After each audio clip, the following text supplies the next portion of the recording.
नमस्कार दोस्तों। आज मैं आपको जो बताने जा रहा हूँ वो रोचक तो है, पर साथ ही साथ में ये हमारे लिए एक गंभीर समस्या की ओर इशारा करने वाला भी है। 24 जुलाई 2025 को बाओदिंग और जूओजो सहित उत्तरी चीन में मूसलाधार बारिश के कारण भयंकर बाढ़ आई।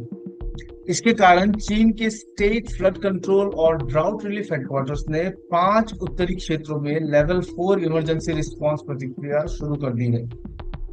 पश्चिमी बाउदिंग में ई काउंटी में 24 घंटों के भीतर 448 मिलीमीटर से भी ज्यादा बारिश दर्ज की गई, जो बाउदिंग की औसत वार्षिक वर्षा 500 मिलीमीटर से लगभग बराबर है।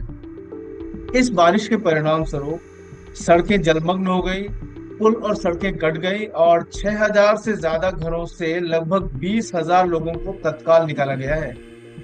जूजू को गंभीर व्यवधानों का सामना करना पड़ा, जिसमें व्यापक बिजली और पानी की आपूर्ति में कटौती, सेल्युलर फोन कनेक्शन का टूटना शामिल है, जिसमें निवासी अलग थलग पड़ गए।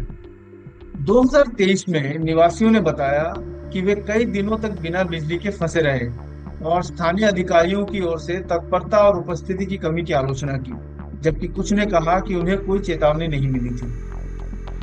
उपलब्ध जानकारी में ज़ुओजो में जुलाई 2025 में आई बाढ़ के कारण प्रत्यक्ष रूप से हताहतों या लापता लोगों की संख्या का उल्लेख नहीं है।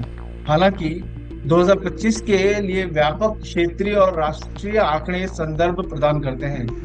जुलाई 2025 की शुरुआत में शैंडोंग प्रांत में अचानक आई बाढ़ के कारण 2 लोगों की मौत हो गई और 10 लोग लापता हो गए। और चीन भर में 2025 की पहली छमाही में चरम मौसम की घटनाओं के कारण कम से कम 307 लोग मारे गए या लापता हो गए, जिनमें से लगभग एक तिहाई बाढ़ के कारण थे।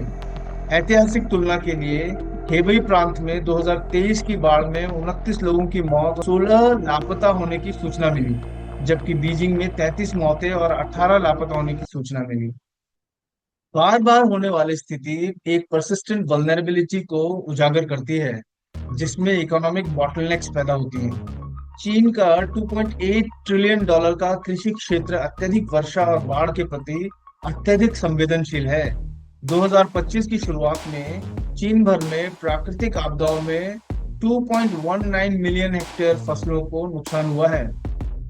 उत्तरी चीन में हाल के वर्षों में रिकॉर्ड तोड़ बारिश हुई है। हेबई में 2020 से लगातार कई वर्षों तक औसत से अधिक वार्षिक वर्षा हुई है, जिसमें 2024 में 640 मिलीमीटर, जो कि दशकों के औसत से 26% से भी ज्यादा की वृद्धि है, वो शामिल है। वैज्ञानिक चीन के पारंपरिक रूप से शुष्क उत्तर में इस तीव्र वर्षा को सीधे तौर पर ग्लोबल वार्मिंग और ईस्ट एशिया मानसून से जोड़ते हैं।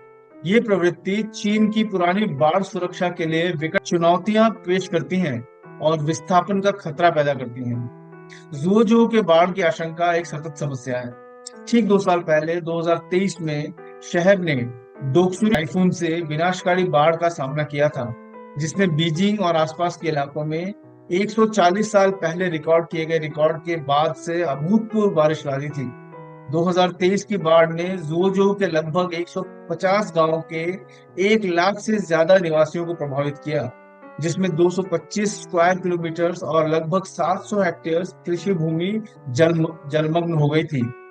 कुछ क्षेत्रों में जल स्तर 6 से 10 फीट तक पहुंच गया, जिससे व्यापक स्तर पर बिजली और पानी की आपूर्ति बाधित हो गई। 2023 की प्रतिक्रिया का या रिस्पांस का एक विवादास्पद पहलू हेबई में बाढ़ निरोधक बेसिनों को सक्रिय करना था, जिसे बीजिंग की रक्षा के लिए खाई या मोट के रूप में नामित किया गया था, जिसके कारण ज़ुओजो में घरों और खेतों में जानबूझकर बाढ़ आ गई। 2023 के तुरंत बाद 2025 में गंभीर बाढ़ की पुनरावृत्ति एक गहरे अंतर्निहित वल्नरेबिलिटी को इंगित करती है और मौजूदा रिकवरी और एडेप्टेशन मेजर्स की पर्याप्तता के साथ साथ वर्तमान फ्लड मैनेजमेंट पॉलिसीज की समानता पर भी सवाल उठाती है। ज़ुओजो का हाई रिवर बेसिन में स्थित होना, जिसमें बीजिंग और हेबई भी शामिल है, इसकी बाढ़ की आशंका का एक महत्वपूर्ण कारक है। इस बेसिन के वाटर फ्लो रेगुलेशन को एग्रीकल्चरल डिमांड्स, रैपिड अर्बनाइजेशन और हाई पॉपुलेशन डेंसिटी से गंभीर चुनौतियों का सामना करना पड़ता है, जो मौजूदा जल की कमी और प्रदूषण के कारण को और भी जटिल बनाता है। इस क्षेत्र की टोपोग्राफी, जो उत्तर पश्चिम में ऊंचे मैदानों की विशेषता है, स्वाभाविक रूप से वर्षा जल को निचले इलाकों में फनल की तरह पहुंचाती है, जिससे वे गंभीर बाढ़ के प्रति अति संवेदनशील हो जाते हैं।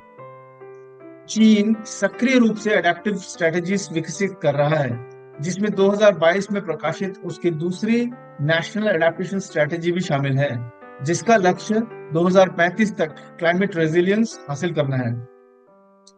इस रणनीति को ministry of ecology and environment और the ministry of emergency management (MEM) जैसे बेहतर संस्थागत तंत्रों का समर्थन प्राप्त है।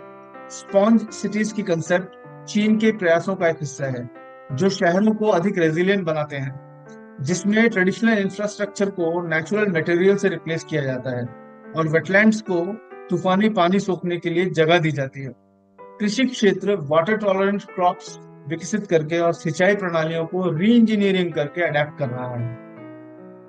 पर इसमें शायद कोई शक नहीं कि जुलाई 2025 में बाओडिंग के ज़ुओजोउ में आई बाढ़ एक्सट्रीम वेदर के प्रति चीन की बढ़ती वल्नरेबिलिटी को रेखांकित करती है, जिसकी विशेषता अभूतपूर्व वर्षा है, जो हिस्टोरिकल क्लाइमेट नॉर्म्स को चुनौती भी देती है। धन्यवाद।